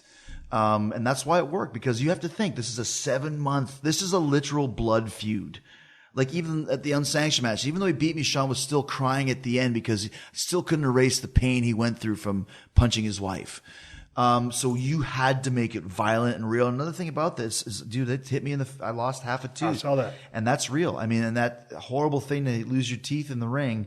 But once again, I remember when it came out, I looked up and I smiled and I had half a tooth. And I remember I thought to myself, I look like the ghost of Benoit. It kind of freaked me out. But to see that, that made it real. And the next night I didn't go to the dentist the next day because I wanted to go on Raw the next night and show the world that I had lost half a tooth. I looked like Jim Carrey in Dumb and Dumber. And, I want to show people this is what happened. Yes, I won, but this is the price I paid for real. This is not a gimmick wrestling thing. I lost half a freaking tooth that I still might lose at some point because they said it might rot and die because the root got messed up too. But that to me, you have these happy accidents. Alpha versus Omega, I got my lip split, so I'm spitting blood. It just makes it that much more. It's the classic Austin Brett double turn. If you hadn't got the color on that hold when he had you in the sharpshooter, it wouldn't have been the same. No. And obviously you did that getting color, but still it needed it. The half the tooth, the whole thing, it made it a classic match with all of the elements that happened in spite of the match and because of it. I didn't know the finish of the match because, like I said, I remember watching it, but as we were talking before we hit the record button, dude, I've forgotten so much shit. It's unbelievable. Yeah. And that's just life. Right. No Sure. steel chairs, nothing. Of course. The finish of that match, I'm thinking, goddamn, it's where Shawn's going to get the belt. And you retained. Yeah. And it was an unbelievable finish. And then preceding that, when you were hanging from when you hooked your leg in the rungs of the ladder and you were hanging upside down, and a couple of times when y'all had taken them, there was just a couple of bumps using that ladder, and the times you draped yourself over in the corner. But going to the finish, who came up with that finish? I can't remember. Dude, because you started sliding down that thing. He's going to let go. We were having a tug of war for the title. He had one end of it, I had the other end, and we were both pulling. I almost fall down, and then I kind of come up and push it into his face, so he gets hit with the belt. He falls off. See, the thing I loved about this is that Shawn and I worked together to come up with that whole angle with Brian Gewirtz, as you would call him as well. And Michael Hayes, and then Vince was involved too. But every week we'd show up. Where are we going to go with this? There was never a 7-month plan. It was a week by week. What can we do this week to make it cool? So Shawn and I worked it's like Lennon and McCartney. I don't know what part of the song Paul wrote, the song Lennon wrote. It was just a team effort. So I'm not sure exactly who came up with it. But I do know at that point in time, we were both, what about this? How about that? What about this? How about that? So it's probably something that both of us came up with together. I would say that was probably a little bit more Shawn, because as you know, Shawn was losing. So Shawn was always going to make sure he's coming up with something that's great. He's not just going to fall flat. Oh, yeah. Especially at the end. Because he cares. Because he cares. And once again, he's losing this big blood feud that was involving his family. Yeah. So it was just, once again, that's the thing when you do ladder matches now. So much stuff has been done. What can you do that's never been done before? And just the psychology and the drama of that. Like, that's what I loved about that. One more little thing is we had a ladder match, Money in the Bank ladder match last year. I think at SummerSlam or something. It was me, Owens, Zayn, Cesaro, Del Rio, Ambrose. That was a good match. It was a good match, but here's what happened. Those guys started getting so obsessed with, like, you got to get powerbombed on the ladder and you got to fall off the top of the Titantron, because if we don't do something cool, no one's going to buy it. And I just sat there listening, and I threw in, and finally at one point I just went, it's like Tom Hanks, Captain Phillips. Hey, I'm the captain now. Everything now is going to be decided on and approved by me. If anybody here has any problems, go tell Vince you got a problem with, because I know who's going to side with. You guys are way off base. This is not what a ladder match is about. A ladder match is about this. Climbing, reaching, knock down, climbing. That's all it is. You want to take bumps on the ladder? Go ahead. Not on my watch, not on my match. And we put it together using the drama of the ladder match, and it turned out to be a hell of a contest. It was a great match. And afterwards, I remember Sami Zayn was like, man, you were right. It's like, of course I'm fucking right. Listen to me, One of the best feelings I ever had in all my years in the business was passing out in a sharpshooter in Chicago, double turn, and I laid there in a pool of blood. I didn't have to do anything after that but stun the referee, while Shamrock and Bret Hart would do a little bit of physicality to further the storyline. And I remember just laying there in a pool of blood, and I was just like, God damn, man, we just hit a grand slam. Mm-hmm. No, shit, man, there was 5 people on base, not just 3. That's kind of, and I was just laying there. When you guys both tumble down, and it's over and everything comes across. I mean, I love the match because the calls were protected. The calls that were made are all protected, but there wasn't a whole lot of communication. Everything was tight. Everything looked great. Everything came off like it should have, or if it didn't, you covered. What are you feeling at the end of Alpha Omega when that's over? What are you feeling? And you drew money. You fill that house up. Or your sense of satisfaction from an accomplishment standpoint. Shawn Michaels ladder match. You're laying there. The match is over. Well, I know what it was for me. What are you feeling? I mean, I've always been the type of guy where as soon as the bell rings for the finish of the match, I know if it was good or bad to me. I don't need anyone else to tell me. I don't have to go on social media and look up if it was good or bad. I don't need, everyone wants, a compliment from, let's say, even Vince. Oh, sure. I don't need it. I know if he says it's great and I didn't believe it, I don't care. If he says it sucked and I thought it was great, I can only judge what I feel. But there's those certain nights, and it's something that we all tried for in the business, even with Fozzy, when you do a live show. You hit the jackpot only once in a while. And that's why it's a special night. And both those matches were very special feelings. Now, the Shawn one was a little worse because I had half a tooth and I was still spitting out pieces of my tooth. So you don't even think about that out there. You just think like, wow, what a match. What a great contest. Amazing. The Omega one, I think there was just, I played real pitchman in that. I wanted to sell tickets. And everything I did leading up to it was selling tickets, selling subscriptions. So the match is almost like, okay, I'll worry about the match when I get there. But when the match is coming closer, now I get that nervousness because, I'm 47 years old, right? And there's a lot of experts going, well, he's never going to keep up with Kenny Omega, and they're not going to even do anything. It'll be smoke and mirrors, and it'll be fine. But come on, Jericho's 47. I don't think that I'm 47. I never feel that way. I never realized it. I said, 47? Who, me? Let me check my driver's license. Wow, I'm 47. But I know who I am as a performer. And once again, I came in, we met up a couple of days before. I came in with the finish of the match. I came in with the beginning. Kenny had the whole middle. We had a couple little details, switches and stuff. We left. A couple days later, it was the show, changed a couple things, and I knew it was going to be great because of what was set up. What you don't know is, once again, the middle things, grabbing the camera, sticking it up. There was one point where we were going to do a move. Someone else did it earlier. Let's just think of it out there. Kenny puts the table on me, jumps off the scaffold, gives me a double foot stomp on the table. That was just all improv. That stuff makes you when you improv and it's working, you get off on it. Now, it's the Tokyo Dome, so the sound goes up. I don't know, people aren't reacting to it. And as a performer, it's like, man, this is good, but the crowd's not really into it. You watch it back, they're going nuts, but you can't hear it in the ring. It's like a WrestleMania in a stadium. So I knew it was good at the end, but I didn't expect it was going to get the type of reviews and feedback that it got. But just on a personal level, like you said, before all that shit comes in, I mean, you went out there, you gave everything you had, and everything comes out aces. Mm-hmm. I mean, to me, the same thing with 17 with Rock and at the Astrodome. 25 minutes was a heel turn. I beat the fuck out of him with that chair, and good color and all that stuff. And, I was turning heel. If I could go back and do it again, I'd call an audible, say, Vince, watch a stunner. Yeah. I've already said that. And you're right. But just walking around, even before going into that match, dude, no nerves, no nothing. I knew the mission. I was going to get it done. And we blew the roof off that place. But that, laying in that pool of blood, or just, and dude, at any house show, but on the biggest stage, like the stage that you were just on, to me, dude, the satisfaction level, when you've crushed it, validates all the, first of all, we love to be on the road. We love to be in the ring, but all the bullshit that you go through. But man, to be out there, to be able to perform, do something that you love, and then to crush it is the best. It's the best of it. It's funny. And this is something that Ken and I were laughing about when we talked about it the next day. There were some things in the match, I don't even have to tell you, that didn't go the way they were supposed to. And that's what you focus on. Because you don't know, until you see it back, and it's it made it maybe even better. Yeah. But at the time, you're like, where the fuck was the referee? What the fuck was he doing? So I'm always thinking about that. But then when I came through, and actually the first guy I saw was Tiger Hattori, longtime New Japan referee, one of the office guys there. He came up to me, he was almost crying. That was so good, man. Thank you, man. I'm like, really? You thought it was the best match? Like, really? Wow. And then someone else comes over and someone else. I'm like, these guys think this is the best. And then Meltzer, this is the best match of your career. I'm like, wow.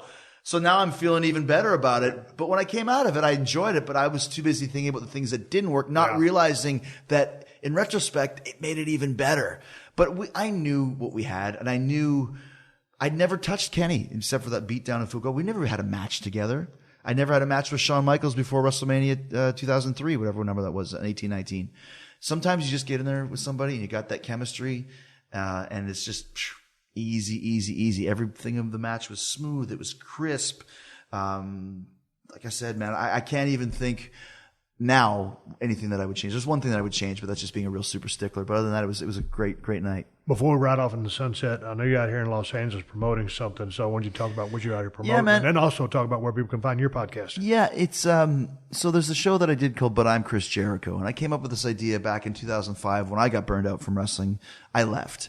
And I came out to LA, not to become a movie star, but to study acting. And I would go into these auditions where there'd be 15 people that looked kind of like me, and you'd be doing one line for CSI Sheboygan, these pretzels are making me thirsty. And then they go, okay, thanks. And I'd be like, that's it? I'm Chris Jericho. I have a fan base. I have a name value. They didn't give a shit. Yeah. They didn't care. And I was like, what would happen if I got blackballed out of wrestling? And I had to get into acting, and I had no steam, and I had to start from the bottom. So I came up with this idea, But I'm Chris Jericho, and kind of a Curb Your Enthusiasm style Seinfeldian type thing where I'm playing myself, an exaggerated version. But what would happen if I got, like I just said? So it took me 8 years to sell it, and I sold it back in 2013 to a Canadian company. And it did really good. Won a bunch of film festivals, won LA Film Festival, won one in France. And we had a bunch of momentum, and then that's it. It's done. About a year ago, CBC, who's the biggest network in Canada, called me and wanted to do season 2. So in season 2, Chris now is the 4th lead on Star Crusaders, a really kind of shitty sci-fi show, but he's still pissed off, an over-exaggerated prima donna version of myself. And it was so much fun to play because I can play a real dick it's like Archie Bunker. I always get screwed in the end. Yeah. And I mean, we had Kevin McDonald and Scott Thompson from The Kids in the Hall. We had Andy Kindler from Bob's Burgers is in it, and all these great performers. And it's really, really funny. And I had a really good time doing it. And because it's fun to play a version of yourself that you don't usually get to do. You know, like people think, oh, Chris Jericho's going to be the hero and he's got to be, no, this is the opposite. He's just a prima donna, always kind of angry. And it's just a really fun show that gave me a chance to, as you know, we love comedy. Gave me a chance to show this comedic skills that I've learned over the years, on kind of the big screen. So when's that going to be on? It's on right now. It's ButI'mChrisJericho.com, season 2. And if you go there, you see season 1, season 2. And season 1 is like 10 bite-sized episodes, but season 2 is a story arc. You start at the beginning, go all the way through to the end. So it's been a big hit, man. Like I said, it's a good way to kind of do something else other than just always wrestling and rock and roll. Dude, what's that? What happened to There's Nothing Happening Here? What's it called? Nothing to report. Nothing to report. Jesus Christ. I called you. That's so...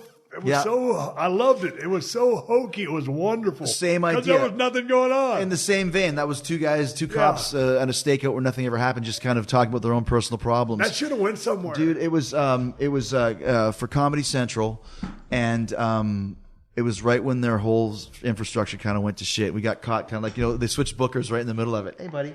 Callie's making an appearance here. Your black lab. Maybe smells my black lab. But we wanted to do something with it. It did so good, and Comedy Central just kind of dropped the ball on it. But it's fun to do those things. And the thing is, nowadays with digital, it's on demand. People it's like, is it on TV? It doesn't have to be. Right. You watch it whenever you want.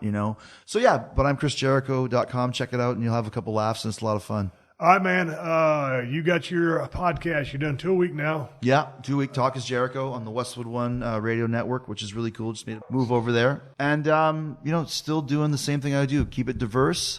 Something that you said when we first started doing this, like it's not my competition, and what I want to be is Corolla and Joe Rogan and Hardwick and those guys, and that's kind of the shows that I do. Some weeks it's wrestling, some weeks it's rock and roll, some weeks it's comedy, some weeks it's paranormal, whatever I find interesting. So it's been going really good, man. And last question, what's up with Ozzy? Are you on the road making music right now? Well, Judas went top 5 for 10 weeks, biggest hit of our career. I just found we sold like over 100,000 singles, which is this day and age might as well be like 1 million. Second single is Painless. That comes out this week. It's already gone top 40. I'm hoping that goes top 10, maybe even top 5 again, number 1. We go out with Steel Panther in Europe January 28th. And then we play here in the States February 20th. We're doing the Whiskey here on March 10th. No shit, dude. Give me a yell before you come into town, because I'll come check you out. Come join. It'll be fun. We'll do a podcast. There's got to be a deal. It's like Bailey said. Let's do a deal where we just hang out and shoot the shit. We've done the podcast now. You're going to do mine after. Now we got the podcast out of the way. We can just hang out. We got the podcast out of the way. Callie's ruthless. We're going to try to keep her silent on yours because you actually are a professional. I don't really give a shit. It's all for free. Chris Jericho, awesome guy. We're out. All right, everybody, give me the go-home cue. It's time to wrap up this podcast and ride off in the sunset. But before I do that, I want to thank my guest, Chris Jericho, for coming by the house at 317 Gimmick Street and shooting a breeze with me, live and in living color, face-to-face, man-to-man, eye-to-eye. It's always good talking to Chris. As a guy, I tell you what, with everything that he's doing, it's hard to outwork Chris. You better get your ass up early in the morning if you want to outwork Chris, one of the hardest working guys I know. Just had a badass match with Kenny Omega over there in Japan for New Japan Pro Wrestling. Everybody's still talking about that. You ought to check that match out if you hadn't seen it. And also, man, that match with Shawn Michaels, that ladder match, was such a smart match, so intelligently laid out. The execution, the finish, the whole 9 yards. I love that match. Those are 2 Chris Jericho classics that you can find real easy, and they're badass and essential watching. Hey man, if you're trying to learn about the business, if you're in the business, even if you're at a high level in the business, you can learn something from watching both of these matches. And if you're just a wrestling fan, these are 2 awesome matches that you can really sink your teeth in, as they get a lot of time to tell their stories, tell them in a great, outstanding building fashion, and deliver on the finish and all of the execution. So I enjoyed both those matches. Y'all go check them out. Hey, I want to say thank you one more time to all the fine sponsors of the Steve Austin Show. That's how I'm able to do this podcast for you twice a week for free. And you can find all my sponsors at PodcastOne.com. Just click on the Killer Deals button at the top of the page, and then click on the Steve Austin Show banner. And speaking of podcasts, Podcast One. The new Podcast One app is now available for download at the App Store or Google Play. And there ain't another podcast app like this one anywhere. And that's because the new Podcast One app is loaded with some cool-ass features that let you do a lot more than just listen to your favorite shows. You can access behind-the-scenes photos, articles, and connect with other fans of the shows you like. Watch over 1,000 360 virtual reality videos. You can actually watch some of your favorite shows in virtual reality. It's like you're sitting right in the damn room with them. So get to the App Store or Google Play and download the new Podcast One app now. Folks, if you want to follow me on social media, I'm on Twitter and Instagram at Steve Austin BSR. Folks, until next time, my name is Steve Austin, and I will catch your ass down the road. This has been a Podcast One production. Download new episodes of The Steve Austin Show every Tuesday at PodcastOne.com. That's PodcastOne.com.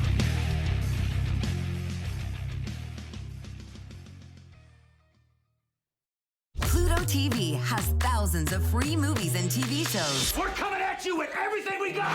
This is the mindset. Free. This is the mantra. Free. This is the mindset. With movies like Pineapple Express, the entire Star Trek film franchise, and Gladiator, and TV shows like Survivor, SpongeBob SquarePants, The Fairly Odd Parents, and Ghosts, Pluto TV is always free. Huzzah! Pluto TV. Stream now, pay never.